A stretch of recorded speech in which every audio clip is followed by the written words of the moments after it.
Saudara-saudari semuanya, Shalom Alaikum. Kita mau membahas sedikit riwayat Rasul Andreas, karena tentu saja ya kita hanya bisa membahas sedikit, karena memang pertama dalam Alkitab sendiri nggak terlalu banyak cerita mengenai Rasul Andreas, tidak sebanyak Rasul Petrus, juga dalam tradisi suci sendiri tidak sebanyak juga Santo Petrus. Tetapi sebenarnya dibandingkan beberapa rasul yang lain, Rasul Andreas termasuk yang banyak ayatnya di dalam Alkitab. Kita akan bisa lihat bagaimana ayat-ayat itu juga akan menjadi lebih jelas lagi nanti ketika kita uraikan. Mari kita lihat pertama namanya dulu. Nama Andreas itu sebuah nama Yunani. Ini sedikit agak ya bisa dibilang aneh-aneh, tapi dibilang tidak aneh ya tidak aneh juga. Kenapa? Karena Andreas ini kan orang Yahudi tulen sebenarnya. Tapi namanya nama Yunani. Nah itu bisa dijelaskan juga kenapa kok seorang Yahudi tulen namanya adalah nama Yunani. Kita lihat dulu nama Yunani yang dimaksud itu sebenarnya apa. Kata Andreas itu akar katanya dalam bahasa Yunani itu Andra. Andra, kemudian ada kata sifat Andrea, kemudian Andreas. Nah, akar katanya Andra. Andra itu berarti laki-laki.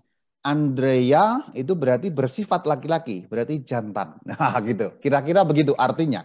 Maka Andreas itu laki-laki atau jantan. Itu sebenarnya arti harafiah dari nama Yunani ini. Kenapa seorang Ibrani atau seorang Israel namanya kok Yunani?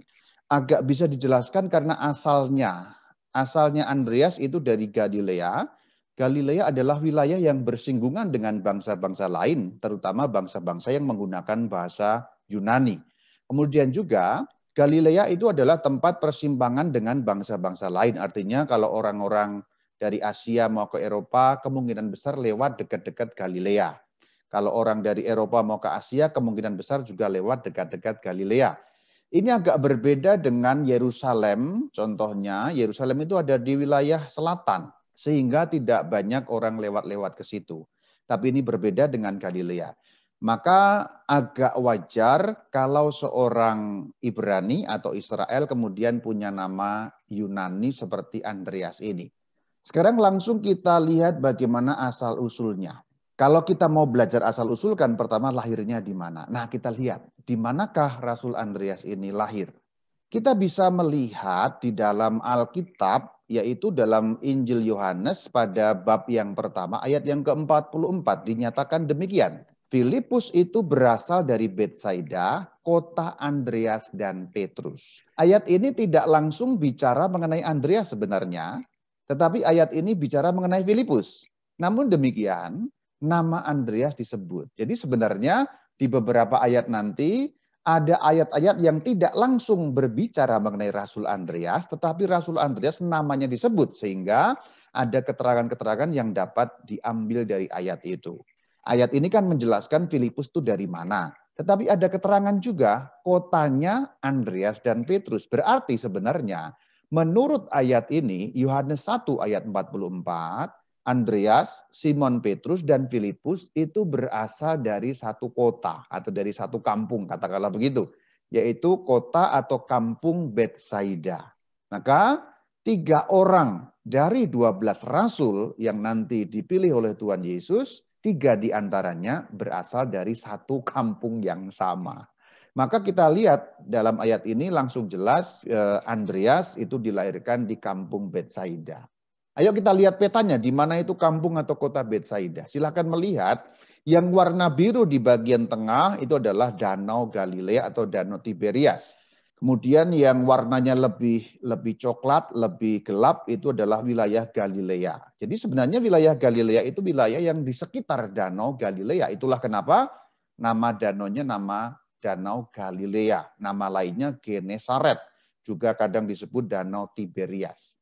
Saya perbesar, tadi itu kan kecil, sekarang saya perbesar seperti apa danau itu. Nah inilah seputar Danau Galilea atau Danau Tiberias. Anda bisa melihat kota Nazaret itu ada di bagian bawah, kiri bawah di atas Megido yang warna merah itu Nazaret. Kemudian lihat warna biru di bagian tengah, itu adalah Danau Galilea yang warna biru. Kemudian sisi barat berarti sebelah kiri. Kalau membaca peta kan begitu ya. Barat dan timur. Kalau timur itu kan ke kanan. Kalau ke barat itu ke kiri. Atas itu utara. kemudian bawah itu selatan. Nah di sebelah kiri berarti barat ada kota Kapernaum, ada kota Magdala, ada kota Tiberias. Kapernaum itu banyak disebut, Magdala 1-2 kali disebut, dari situlah Maria Magdalena berasal. Nah Betsaida ada di timur laut. Silakan dia di atas danau, atas kanan. Timur laut itu ya, atas kanan. Betsaida adalah kota yang juga berada di dekat dengan danau Galilea, meskipun tidak langsung terletak di pesisir danaunya. Yang langsung terletak di pesisir danau adalah Kapernaum. Nah itulah Betsaida yang saya beri garis dengan warna merah. Itulah kotanya di situ. Ini reruntuhan kota Betsaida. Ini adalah foto-foto yang menunjukkan ekskavasi atau penggalian-penggalian kota Betsaida yang sekarang sudah tidak ada kota itu. Artinya kota itu sudah tidak ditinggali, dalam arti tidak ada lagi penghuninya, maka tinggal sisa-sisa reruntuhan-reruntuhan. Ini penggalian yang serius, lalu mereka juga menemukan ada rumah pembuat anggur, ada juga rumah nelayan, tinggal batu-batu seperti itu yang masih ada di kota Betsaida. Jadi kalau kita ke sana ya sudah nggak ada orang, dalam arti sudah bukan menjadi kota yang hidup seperti misalnya Yerusalem, tetap menjadi kota yang hidup sekarang, atau Bethlehem atau Nazaret juga menjadi besar sekarang masih dihuni oleh orang. Kita lihat siapa orang tuanya. Kalau bicara mengenai orang tua ya dalam budaya Israel, dalam kebudayaan zaman itu yang disebut umumnya adalah papanya. Kita lihat Rasul Andreas tidak disebut di sini karena yang disebut adalah saudaranya. Tetapi karena ada info mengenai saudaranya, maka nanti ada info mengenai siapa nama ayahnya. Kita lihat. Dalam Yohanes 1 ayat 41, Andreas mula-mula bertemu dengan Simon saudaranya. Jadi Simon yang dimaksud di sini adalah Simon Petrus. Kemudian ayat 42, ia membawanya, ia berarti Andreas membawanya kepada Yesus. Yesus memandang dia, di sini berarti Simon, dan berkata kepada Simon, engkau Simon anak Yohanes. Artinya, karena Andreas dan Simon bersaudara, maka papa mereka ya satu. Berarti papa mereka adalah bernama Yohanes. Simon anaknya Yohanes, Andreas juga anaknya Yohanes. Di dalam Injil Yohanes, dalam bahasa Yunani, kata Yohanes di sini bunyinya Ioannou. Dikatakan Simon Wios Ioannou. Kemudian ada data lain di dalam Injil Matius 16 ayat yang ke-17. Kata Yesus kepadanya, berbahagialah engkau Simon bin Yunus. Rupanya ejaannya lain di dalam Injil Matius. Kalau di dalam Injil Yohanes ejaannya adalah Yohanes, kemudian di dalam Injil Matius ejaannya Yona. Perbedaan ini bukan masalah karena ini orang yang sama, hanya namanya dieja menggunakan lidah yang berbeda. Yang satu dieja menggunakan lafal atau ucapan Yunani, Yohanes. Kemudian yang satu diucapkan menggunakan lafal Ibrani. Matius itu menulis diperkirakan dalam bahasa Ibrani atau Aram, maka ucapannya adalah ucapan Ibrani atau ucapan Aram. Maka ada bar Yona. Bar itu sendiri kata dalam bahasa Aram yang artinya anak. Maka diterjemahkan dalam bahasa Indonesia bin. Jadi Yunus di sini ucapannya Yona. Maka bar Yona. Ioannou, Yona, mirip. Itu hanya berbeda ucapan dan ini yang disebut sebagai phonetic correspondence. Bahasa yang berbeda kadang-kadang mengucapkan nama secara berbeda. Inilah kasusnya. Maka nanti jangan bingung. Versi Matius kok Yunus ya Rama ya. Versi Yohanes kok Yohanes ya. Bapaknya itu yang benar siapa? Dua-duanya benar. Itu hanya soal lafal lidah yang berbeda. Lalu tadi sudah disebut bahwa Simon Petrus adalah saudaranya. Kita lihat di dalam Yohanes 1 ayat 40 dikatakan salah seorang dari keduanya yang mendengar perkataan Yohanes lalu mengikuti Yesus adalah Andreas saudara Simon Petrus. Nah di dalam ayat 40 ini dipertegas Simon yang dimaksud Simon yang mana? Karena apa?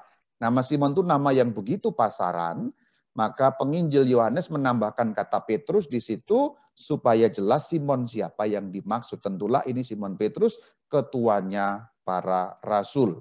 Kemudian kalau kita membuka Injil Matius 10 ayat 2 juga jelas di dalam penyebutan nama ke-12 rasul. Inilah nama ke-12 rasul itu.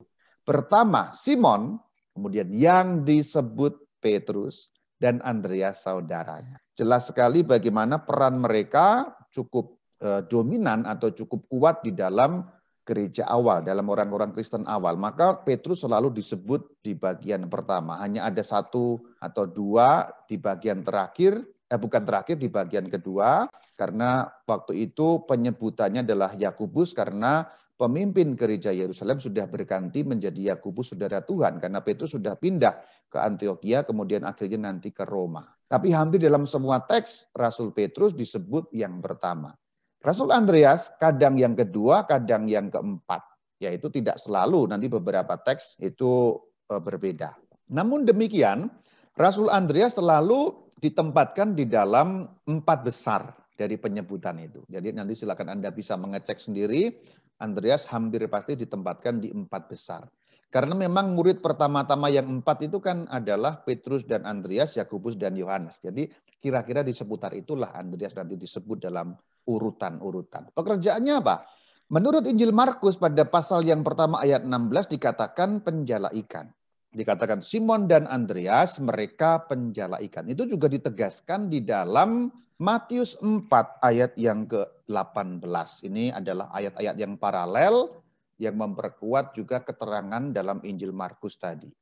Ketika Yesus sedang berjalan dan seterusnya di Danau Galilea, jadi ini mereka ternyata penjala ikan di mana? Di Danau Galilea. Jadi Danau Galilea yang tadi sudah kita lihat petanya di bagian depan tadi itu. Lalu ada data yang lain bahwa rupanya mereka bekerja sebagai penjala ikan, yaitu Simon dan Andreas itu dengan tinggal dalam satu rumah. Markus 1 ayat 29.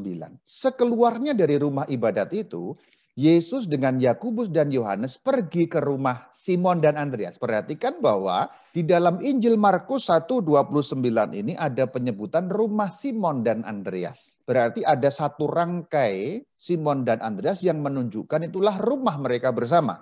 Berarti satu rumah dihuni oleh 2 orang itu. Tapi nanti kita juga akan lihat ternyata Simon sudah menikah, dikatakan ibu mertua. Berarti di situ ada istrinya Simon dan kemudian ada ibu mertua Simon yang tersurat jelas di dalam Injil, terutama Injil Markus. Berarti Simon tinggal serumah dengan Andreas. Tapi di mana serumahnya itu, apakah tetap di Betsaida atau di tempat lain? Rupanya Injil memberi kita keterangan ternyata mereka bekerja sebagai penjala ikan tidak lagi di Betsaida, tetapi mereka boleh dikatakan merantau, tapi tidak jauh-jauh, merantaunya dekat saja, hanya ke kota tetangga atau kampung sebelah, boleh dikatakan begitu, yaitu Kapernaum. Kita lihat pada ayat yang ke-21 pada Injil Markus pada bab 1. Markus 1 ayat 21. Mereka tiba di Kapernaum. Lihat ya, mereka tiba di Kapernaum. Berarti ini cerita mengenai Kapernaum ya. Setelah hari Sabat mulai, berarti hari Sabat di mana? Di Kapernaum. Yesus segera masuk ke dalam rumah ibadat dan mengajar. Berarti rumah ibadat sinagoga. Sinagoga yang di mana? Di Kapernaum pada hari Sabat. Kita lihat pada ayat 29. Sekeluarnya dari rumah ibadat itu. Ini masih kisah yang sama. Sekeluarnya dari rumah ibadat yang ada di Kapernaum tadi itu. Dikatakan Yesus dengan Yakobus dan Yohanes pergi ke rumah Simon dan Andreas. Artinya rumah Simon dan Andreas berada di kota Kapernaum. Nah itu lihat. Betsaida itu atas kanan, Kapernaum itu kiri danau maksudnya. Berarti di sebelah barat danau itulah kota Kapernaum. Kalau Betsaida itu timur laut, jadi di sisi utara tapi sisi timur. Nah, ini silakan dilihat ini. Nah, itu yang saya beri garis merah itulah Kapernaum. Itu Betsaida. Jadi rupanya pindah, perhatikan ada garis putih. Memang tidak ada keterangan ayat yang jelas mereka pindah, tetapi dari data-data yang sudah kita kumpulkan tadi jelas bahwa awalnya mereka ada di Betsaida, kemudian sekarang setelah menjadi penjala ikan mereka pindah ke Kapernaum. Sangat wajar karena apa? Betsaida meskipun dekat dengan danau tetapi tidak langsung di pesisir. Kapernaum boleh dikatakan nempel kotanya. Kota Kapernaum itu nempel danau persis di pesisir Danau Galilea sehingga boleh dikatakan untuk menjalankan usaha atau profesi sebagai nelayan lebih gampang. Sedikit nyambung, memang tidak ada hubungan dengan Andreas tapi nanti ada hubungannya.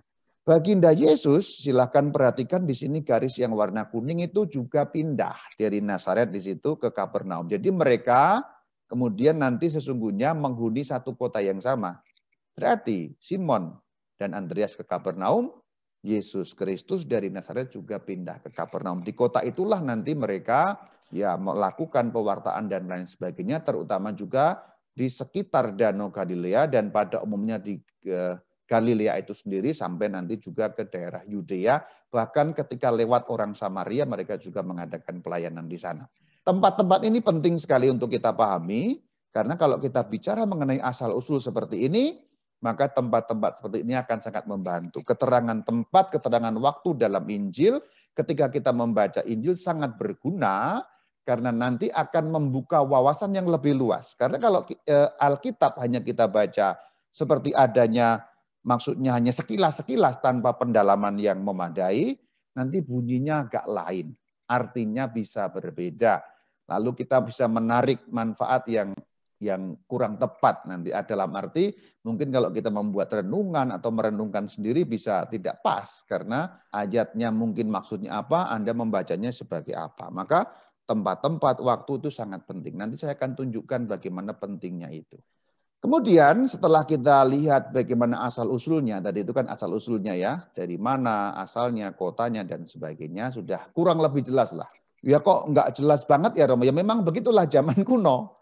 2000 tahun lalu kan cerita ini. Maka data-data seperti itu sudah lebih dari cukup sesungguhnya. Asalnya dari mana, kotanya mana, lahirnya di mana, bapaknya siapa, kerjanya apa, itu sudah sangat jelas. Kemudian pindah-pindahnya kemana. Itu orang biasa loh, catatannya sudah jelas seperti itu. Andreas bagaimanapun bukan orang dalam arti bangsawan, bukan orang besar, bukan tokoh agama, bukan mahkamah agama, bukan seorang rabi, bukan juga imam, tapi orang biasa yang hidup biasa. Maka catatan seperti itu sudah luar biasa untuk waktu pada zaman kuno. Sekarang kita lihat bagaimana kemuridan Yesus. Kalau kita membaca teks Injil dalam hal panggilan, contoh dalam Injil Markus, seakan-akan kok Andreas ini dan Simon Petrus kok gampangan ikut Yesus ya.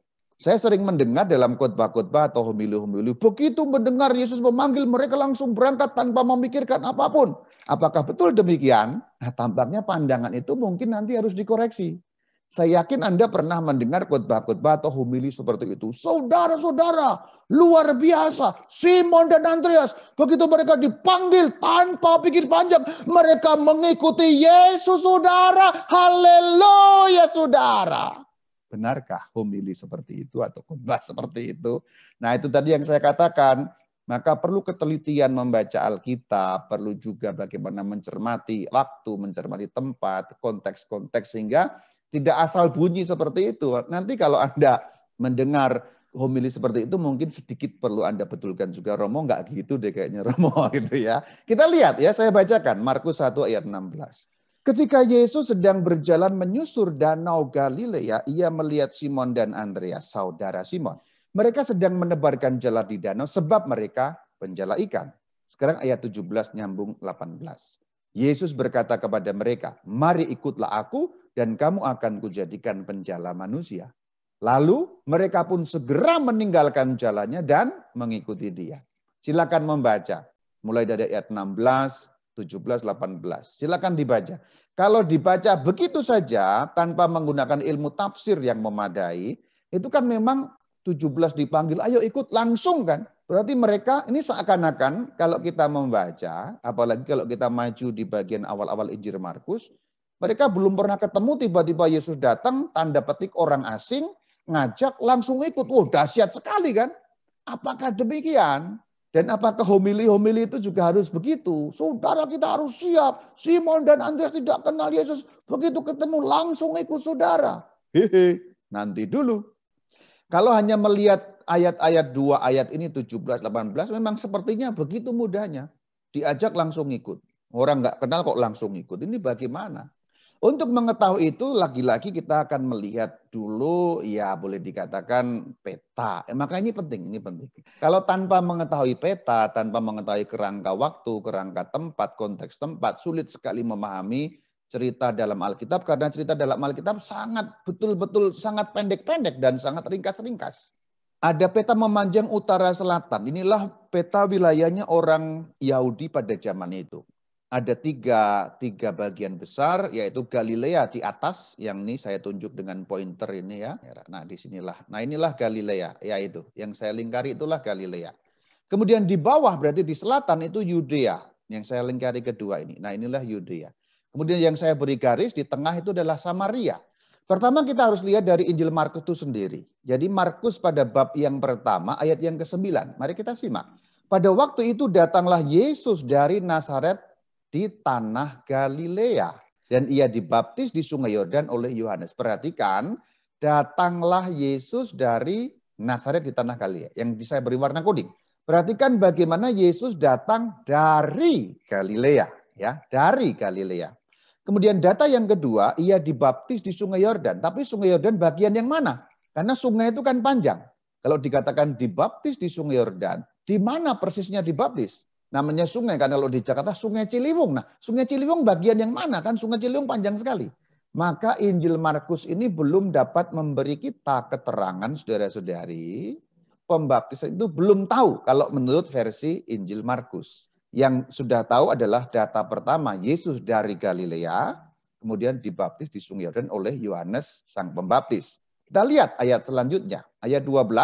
Segera sesudah itu roh memimpin Yesus ke padang gurun. Di padang gurun itu ia tinggal 40 hari lamanya dicobai oleh iblis. Perhatikan yang dicetak kuning dengan kata padang gurun. Ini padang gurunnya juga belum jelas. Tadi Yordan yang mana belum jelas, sekarang padang gurunnya juga belum terlalu jelas. Sangat wajar karena Injil Markus, Injil yang pendek. Injil Markus, Injil yang pendek, maka beberapa keterangan mungkin tidak terlalu jelas persis. Karena Markus menonjolkan bagaimana ceritanya itu berjalan dengan tindakan-tindakan Yesus, bukan setting tempat dan sebagainya. Selanjutnya kalau kita membaca pada ayat 14, sesudah Yohanes ditangkap, perhatikan ya, masih pada bab 1 ayat yang ke-14. Sesudah Yohanes ditangkap, Yohanes Pembaptis, datanglah Yesus ke Galilea. Berarti tadi datang dari Galilea, sekarang datang ke Galilea, berarti kembali ke Galilea. Ketika Yesus dan seterusnya yang tadi sudah kita lihat pada ayat 16 itu. Perhatikan di situ ada kata datang ke Galilea. Ayat yang sebelumnya tadi dikatakan apa? Dari Galilea. Kita lihat pada ayat yang ke-9. Dari Nazaret di Galilea. Perhatikan, saya jejerkan supaya gampang. Pada Markus 1 ayat 9 dikatakan Yesus dari Galilea. Pada Markus 1 ayat 14 dikatakan Yesus ke Galilea. Romo kok malah ngomongin Yesus? Ini penting untuk mengetahui nanti Andreas. Ini kuncinya. Jadi memang harus begitu. Kalau membaca Alkitab itu tidak cukup hanya bagian-bagian ini kemudian langsung jelas. Karena harus kemana-mana dulu supaya bisa betul-betul mengerti apa yang dimaksudkan. Nanti ini nyambung kepada Andreas. Meskipun sekarang ngomong tentang baginda Yesus. Perhatikan dulu pada bab pertama Injil Markus ayat 9 dan 14. Berarti ada pergerakan ulang alik kan. Berarti datang dari kembali ke kan gitu. Berarti ada perjalanan bolak-balik. Nah tapi masalahnya adalah menurut Injil Markus kita belum tahu kemananya. Asalnya Galilea sudah tahu. Tujuan akhirnya tadi kemudian ke Galilea juga sudah tahu. Tapi kemana tempat ini? Dari mana mau kemana kan gitu. Maka ini masih menjadi pertanyaan. Galilea kan di atas tadi itu di bagian utara. Dikatakan dalam ayat Injil, dari Galilea kemana? Belum jelas kalau dalam Injil Markus. Kemudian ke Galilea dari mana? Kan dari sini Galilea kemana? Baliknya juga dari mana? Nah rupanya pertanyaan kita dijawab oleh Injil Matius. Injil Matius menjawab Yesus Kristus pergi kemana dari Galilea. Kemudian ke Galilea dari mana asalnya? Nah kita lihat. Matius 3 ayat 1. Pada waktu itu tampillah Yohanes Pembaptis di padang gurun Yudea dan memberitakan. Menjadi jelas. Menurut Matius, rupanya Yohanes Pembaptis tampilnya di padang gurun Yudea. Berarti padang gurun yang dipakai oleh Sang Kristus tadi juga berarti padang gurun Yudea. Perhatikan disitulah petanya yang warna merah di bawah itulah padang gurun Yudea. Jadi Yesus Kristus dari atas yang warna kuning itu utara, ke selatan, ke Yudea, ke daerah padang gurun. Nah, wilayah padang gurun Yudea itu di seberang kota Yerusalem atau sebelah timur kota Yerusalem. Kalau dari Yerusalem ke timur agak utara itu Yeriko, kemudian turun sampai ke Laut Mati, itulah terbentang yang namanya padang gurun Yudea di situ. Kalau kita mau ke Yeriko pun juga beberapa tempat sudah ada yang bergurun-gurun, itulah padang gurun Yudea. Nah disitulah sungai Yordan akan mengalir masuk ke Laut Mati. Jadi dari atas, dari Danau Galilea akan turun, maka berarti sebenarnya penggal yang mana dari sungai Yordan berarti penggal sungai Yordan yang sudah dekat dengan Laut Mati.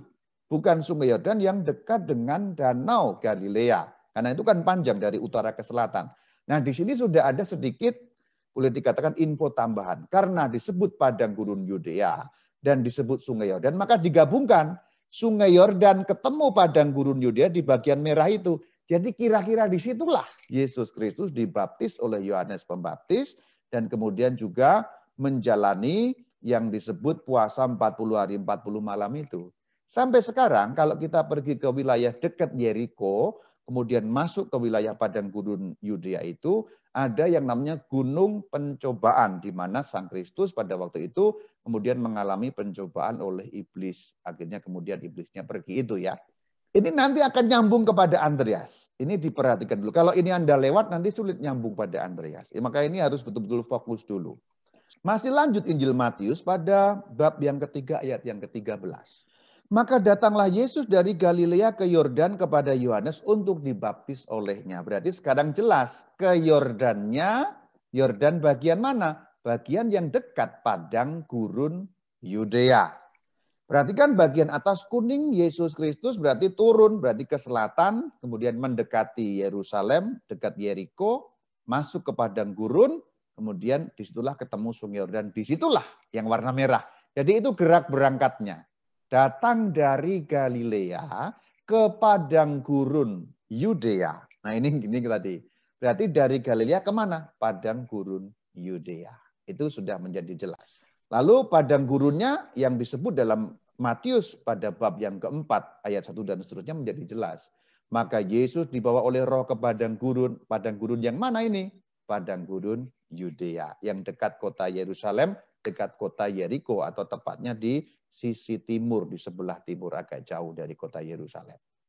Matius melanjutkan ceritanya masih pada bab 4, padang gurunnya sudah jelas. Tapi kemudian nanti kita akan tahu bagaimana ternyata Yesus Kristus kembali ke Galilea. Sekarang lihat dulu gambar tadi itu kan dari Galilea, warna kuning panah turun berarti menuju Yudea. Kemudian diceritakan di dalam Matius bab 4 ayat 12 sampai 13. Tetapi waktu Yesus mendengar bahwa Yohanes telah ditangkap, menyingkirlah ia ke Galilea. Silakan lihat. Menyingkirlah ia ke Galilea. Berarti gerakannya kembali naik ke arah utara. Nah, kalau digambar berarti begitu. Jadi menurut data dari Injil Markus yang kemudian dilengkapi oleh Injil Matius, ternyata Sang Kristus dari Galilea itu ke Yudea dulu sebelum memulai karya di wilayah utara yaitu di Galilea atau seputar wilayah Danau Tiberias itu. Untuk apa?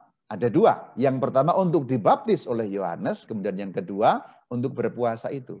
Dan berpuasanya bukan di wilayah utara loh, tapi di wilayah selatan, yaitu dekat kota Yerusalem, dekat Laut Mati itu yang namanya padang gurun Yudea. Nah cerita ini orang sering melewatkan cerita ini. Dikira Yesus Kristus Tuhan langsung keluar dari rumah di Nazaret, pindah ke Kapernaum, kemudian keliling-keliling danau, ketemu para murid. Oh tidak. Ada yang Anda ada yang miss kalau di situ. Maka tadi kalau ada tukang khotbah kemudian begitu dipanggil langsung berangkat, ada bagian-bagian yang tidak dibaca dengan cermat. Ada gerakan Sang Kristus turun ke bawah dulu, kemudian baru naik. Itulah kenapa godaannya salah satu dari iblis itu adalah dibawa ke Yerusalem, kan begitu. Karena memang dekat Yerusalem. Berarti berada di Yudea berapa hari? Ya sekurang-kurangnya 40 hari plus kan gitu. Dibaptis, puasa, ya bisa saja 50 hari atau bisa saja 2 bulan boleh dikatakan begitu. Berarti cukup lama kan berada di Yudea. Sebelum Sang Kristus kembali ke wilayah utara di wilayah Galilea. Ini penting. Bagian yang tidak kalah penting adalah apa yang terjadi selama Tuhan Yesus di Yudea. Nah ini pertanyaan penting. Ini kok malah ngomongin Tuhan Yesus ya Romo. Nanti ini nyambung ke Andreas. Begitu kita bisa menjawab pertanyaan apa yang terjadi selama Tuhan Yesus di Yudea, nanti akan terjawab juga beberapa terkait dengan Andreas, juga dengan Simon. Injil Yohanes menceritakannya bagi kita apa yang terjadi. Itu tidak dimiliki oleh Injil-Injil sinoptik. Itu hanya khas dimiliki oleh Yohanes bagaimana kejadian selama Tuhan Yesus berada di Yudea, selama beliau menjalani puasa dan sekitar baptisan beliau. Kan baptis, kemudian puasa, kemudian kembali ke Galilea. Jangan lupa, mari kita lihat Yohanes 1 ayat 28. Hal itu terjadi di Betania yang di seberang Sungai Yordan di mana Yohanes membaptis. Ternyata membaptisnya itu di Betania seberang Sungai Yordan. Ini berbeda dengan Betania rumahnya Lazarus, Marta dan Maria. Karena Betania rumahnya Lazarus, Marta dan Maria sangat dekat dengan Yerusalem di sini dan jauh dari Sungai Yordan. Tapi kalau Betania seberang Sungai Yordan berarti di seberang, berarti di timur. Yang namanya Trans Yordan. Kalau zaman sekarang itu masuk wilayah negara Yordania. Sekarang ini ya, zaman-zaman now ini. Tapi dulu ya belum ada negara Yordania. Ini sekarang negara modern ya. Kita lihat lagi ayatnya tadi, Betania seberang. Nah itulah Yerusalem di situ. Yeriko yang warna biru naik ini Sungai Yordan. Itu di seberang.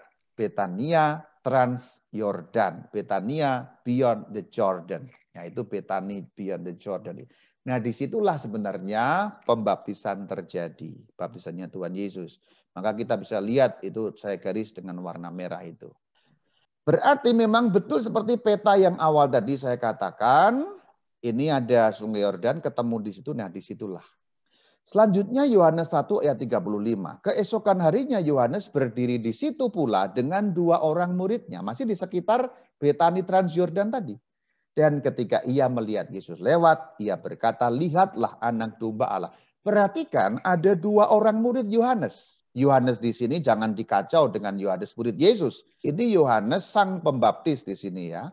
Berarti di sini ada 2 orang murid yang mengetahui Yohanes berkata, lihatlah anak domba Allah. Atau boleh dikatakan Yohanes justru berkata kepada 2 orang muridnya ini ketika baginda Yesus lewat, Yohanes bilang, tuh lihatlah anak domba Allah. Apa selanjutnya? Kita lihat selanjutnya. Kedua murid itu mendengar apa yang dikatakannya itu. Lalu mereka, berarti 2 orang, pergi mengikuti Yesus. Perhatikan mereka dengar perkataan Yohanes, kemudian pergi ikut Yesus. 2 orang murid. Siapa? Namanya belum kita tahu. Intinya 2 orang itu muridnya siapa? Muridnya Yohanes. Karena Yesus Kristus kan belum punya murid. Barusan dibaptis, barusan puasa. Bahkan belum dikatakan belum memanggil satupun orang untuk menjadi muridnya. Ayat selanjutnya, ayat 40. Salah seorang dari keduanya, nah tadi kan 2 orang, yang mendengar perkataan Yohanes lalu mengikut Yesus adalah Andreas, saudara Simon Petrus. Dari data ini kita tahu ternyata Andreas adalah muridnya Yohanes Pembaptis. Dan pertemuan pertama dengan Yesus Kristus bukan di pantai Danau Galilea. Seperti yang dikisahkan awal tadi, itu bukan pertemuan pertama.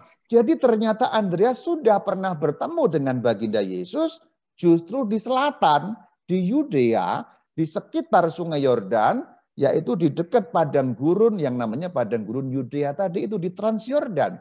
Boleh dikatakan pendek kata itu wilayah Yudea. Kita tahu pergerakannya Tuhan Yesus dari Galilea ke selatan Yudea, dibaptis, puasa 40 hari, kemudian ada beberapa kejadian termasuk kejadian berjumpa dengan Andreas ini. Nah, nyambungkan ke Andreas, berarti kesan yang kita dapat ketika kita membaca sinoptik atau contohnya tadi Injil Markus, kemudian kita berkesan dipanggil langsung berangkat, tidak begitu. Perhatikan gerakannya. Yesus dari Galilea ke Yudea dulu, ketemu dengan Andreas juga di situ dan juga dengan Simon Petrus, baru nanti kembali ke utara lagi. Nah, setelah kembali ke utara, barulah beliau keliling-keliling di sekitar danau itu. Baru ketemu, tapi sudah ketemu sebelumnya. Jadi itu bukan pertama kali ketemu, bukan dipanggil langsung berangkat, tetapi memang sudah begitu kenal dengan Sang Kristus. Kita lihat lanjutan ayatnya. Ayat 41, Andreas mula-mula bertemu dengan Simon saudaranya. Berarti kemudian dengan Petrus. Tetapi duluan siapa? Duluan Simon atau duluan Andreas berjumpa dengan Sang Kristus? Lebih dulu Andreas ketemu dengan Sang Kristus di Yudea itu lebih dulu Andreas daripada Simon. Maka boleh dikatakan Andreas memberitahu Simon. Perhatikan, Andreas mula-mula bertemu dengan Simon. Setelah ketemu Sang Kristus, kemudian menemui Simon, saudaranya. Ia berkata, kami telah menemukan Mesias. Kok kami? Karena dua orang. Yang satu kita tidak tahu siapa namanya. Injil Yohanes hanya memberitahu yang satu itu Andreas. Yang lain kita nggak tahu.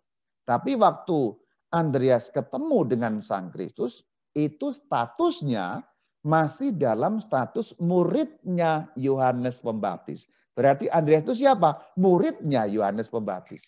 Kami telah menemukan Mesias. Lalu ia, Andreas, membawanya Simon. Berarti Andreas membawa Simon kepada Yesus. Ayo kita ketemu. Ayo kita ketemu, itu Mesias.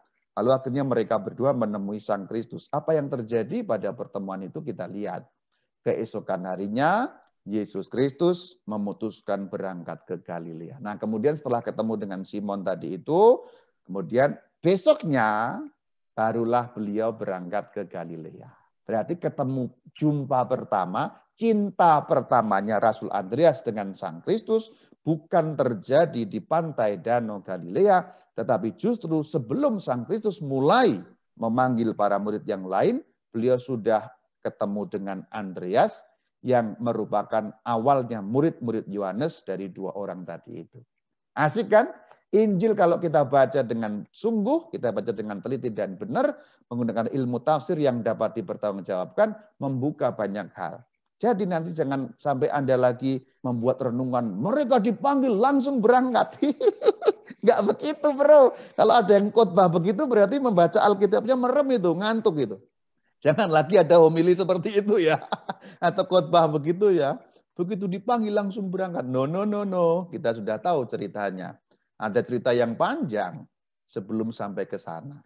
Kemudian Yesus kembali ke Galilea. Berarti ini sepakat atau cocok dengan Injil-Injil yang lain tadi itu. Perhatikan bahwa dari utara ke selatan sekarang kembali ke utara. Yesus Kristus. Saya jejerkan 3 ayat, Yohanes 1:43, Markus 1:14, Matius 4:12. Ini menceritakan bagaimana dari Yudea kembali ke Galilea. Setelah apa? Setelah Yohanes ditangkap. Jadi cukup lama berada di Yudea. Karena pada waktu itu kan Yohanes belum ditangkap, masih mengajar lagi. Berarti ada satu masa di mana Sang Kristus bersama dengan Yohanes di satu wilayah yang dekat, yaitu di wilayah padang gurun Yudea. Dan dalam cerita itu ada juga pertemuan dengan Andreas dan Petrus di sana. Nah dari cerita yang tadi itu maka gereja Katolik Timur juga intinya gereja Bizantin sebenarnya, mau Katolik mau Ortodoks itu ya sama, memiliki gelar untuk Rasul Andreas yaitu Sang Protoklitos. Bukan Paraklitos ya, kalau Paraklitos itu Roh Kudus, ini Protoklitos. Proto artinya pertama, klitos dipanggil. Maka Andreas disebut Sang Protoklitos karena dipanggil pertama. Maka ikonnya pun kalau kita lihat di dalam ini ikon bahasa Inggris ya, Saint Andrew, the first called. Ini terjemahan dari Protoklitos dalam bahasa Yunani. Kenapa? Ya memang yang pertama ketemu memang adalah Andreas. Bahkan sebelum Simon ketemu, Andreas sudah ketemu. Dan sebenarnya kita lihat bagaimana Andreas ini sosok yang sangat mendambakan Mesias. Maka berapi-api sekali. Perhatikan, Yohanes 1 ayat 41. Dia ini bukan orang yang boleh dikatakan yang sembarangan. Tapi orang yang menantikan betul-betul pembebasan bagi umat Tuhan. Maka kami telah menemukan Mesias. Berarti apa? Ini berapi-api. Kami telah menemukan Mesias, saudara. Haleluya, saudara. Pokoknya berapi-api lah. Tapi berapi-apinya itu bukan berasal dari ya hanya sekedar itu. Tapi dari dalam. Bahwa Andreas sosok yang betul-betul menantikan pembebasan bagi Israel. Maka betul-betul juga mengikuti arahan gurunya, lihatlah anak domba Allah. Maka diikuti. Dalam cerita yang lebih rinci, kamu apa yang kamu cari? Lalu tanyakan, di manakah engkau tinggal ya Rabi, kan gitu. Nah inilah cerita mengenai Andreas, bagaimana dia juga akhirnya disebut Protoklitos, karena memang pertama kali yang dipanggil. Pertama kali, ya ini sebenarnya ketemu. Tapi bukan dalam arti langsung menjadi rasul, belum. Nanti di Galilea itu baru terjadi. Tapi bahwa yang kontak pertama dengan Sang Kristus tiada lain adalah Rasul Andreas yang pada waktu itu masih menjadi muridnya Yohanes Pembaptis. Semoga clear ya. Sekarang kerasulan Andreas.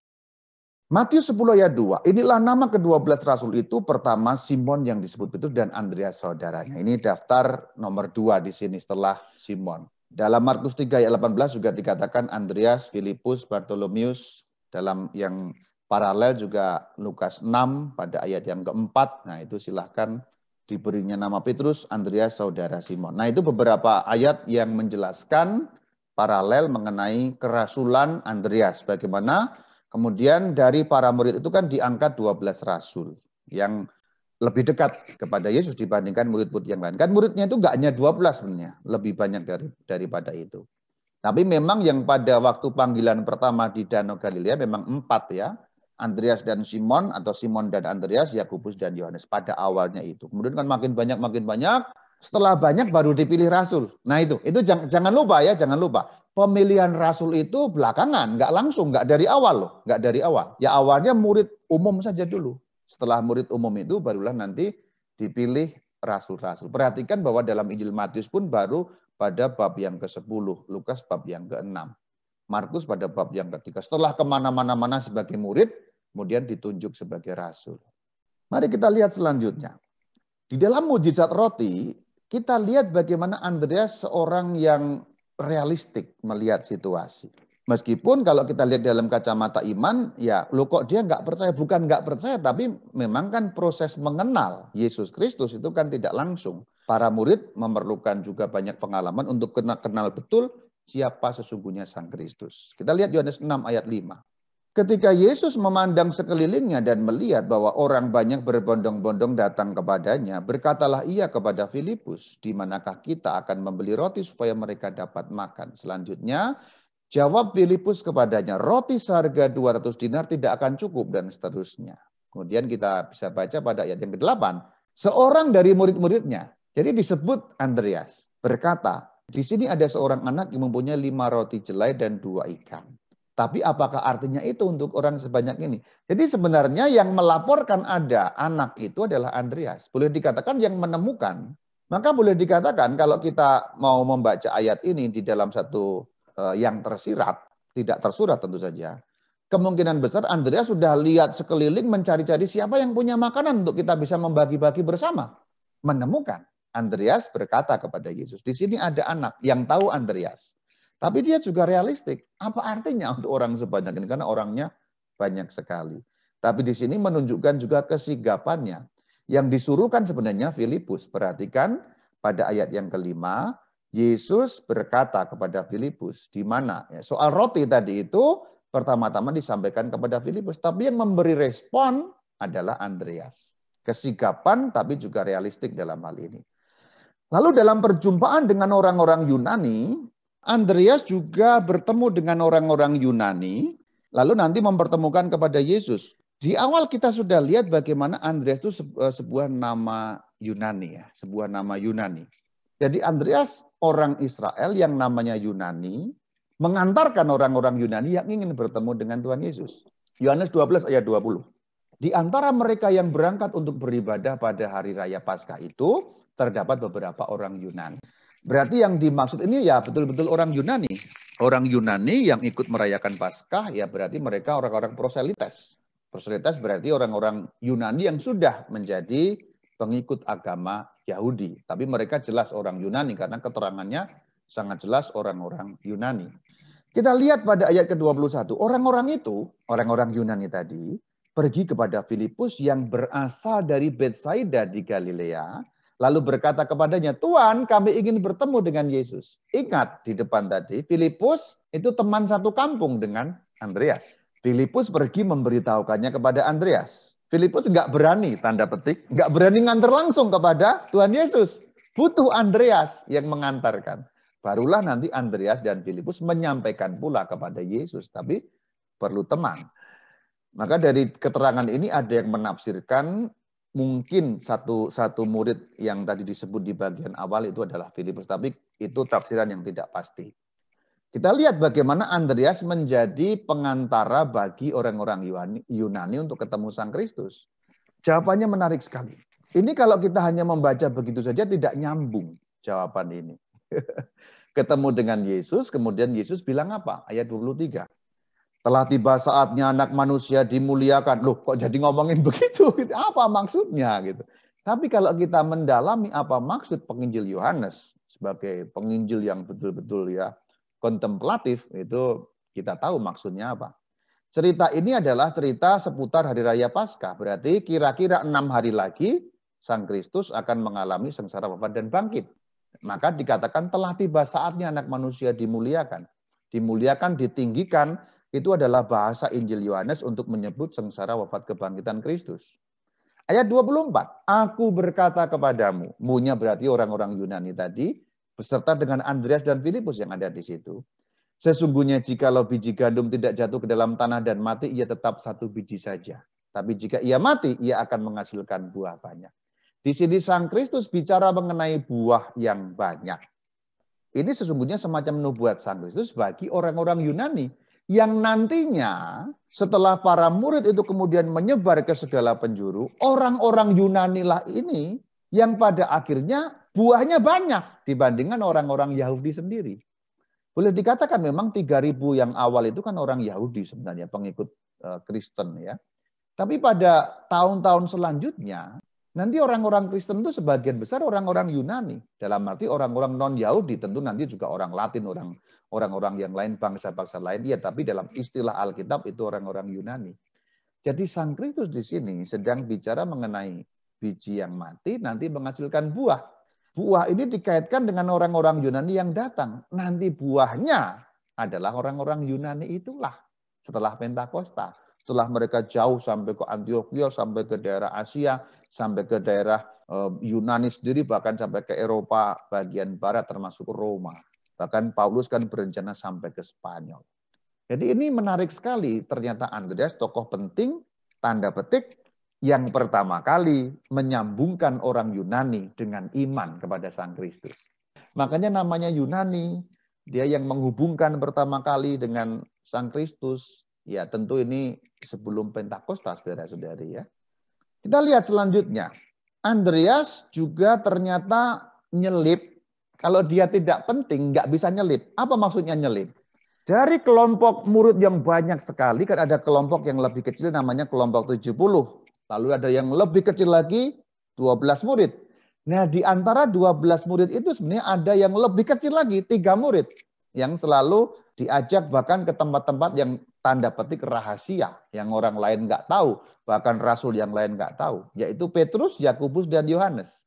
Itu 3 murid yang diajak kemana-mana ke tempat-tempat yang genting, ke tempat-tempat penting, penampakan berubah rupa mereka menyaksikan.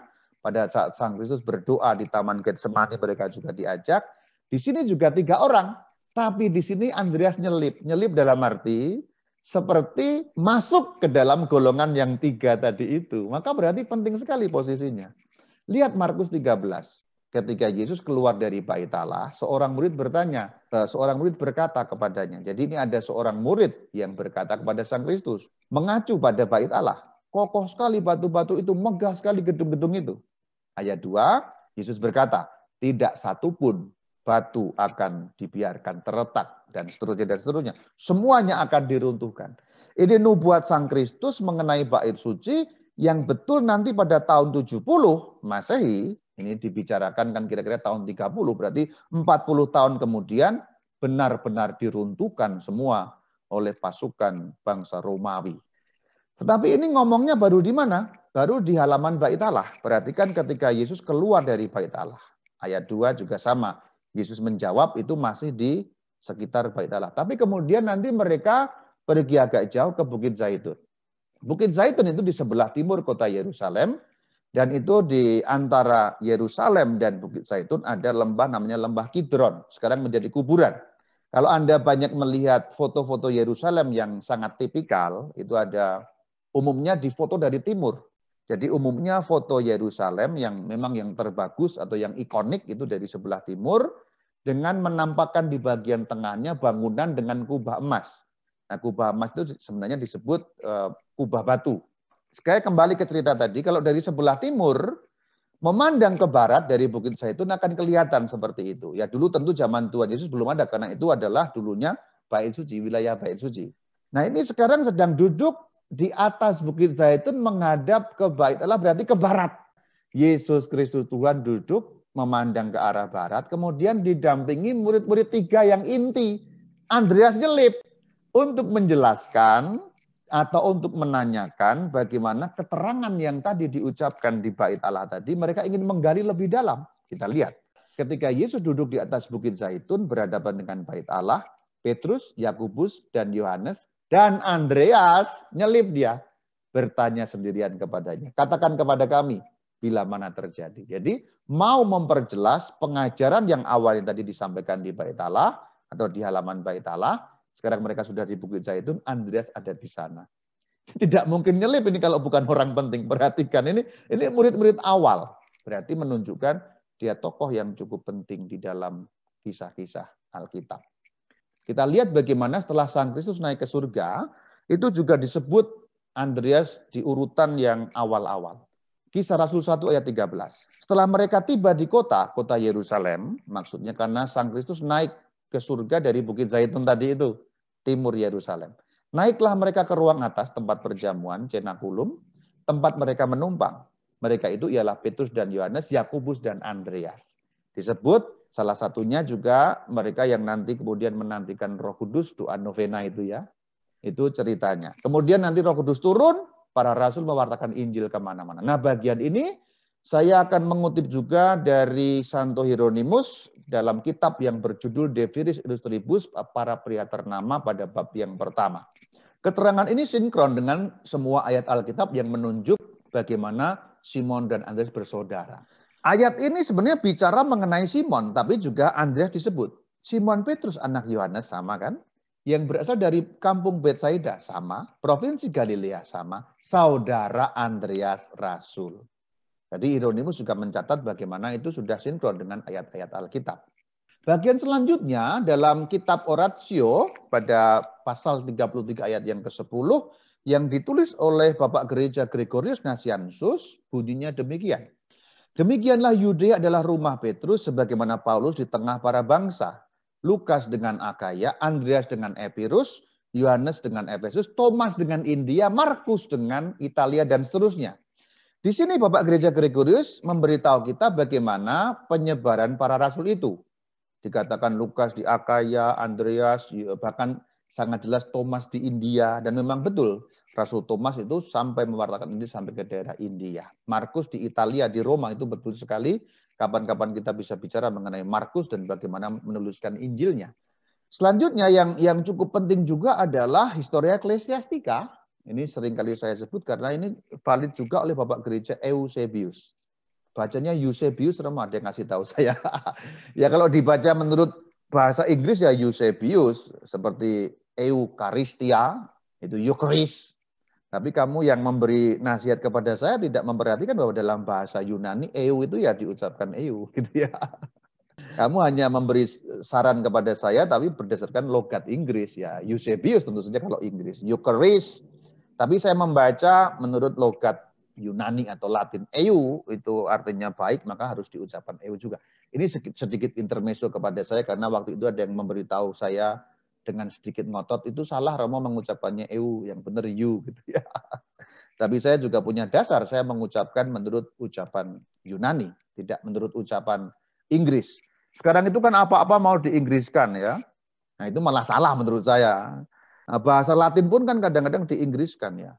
Lulus Romo, sudah cum laude.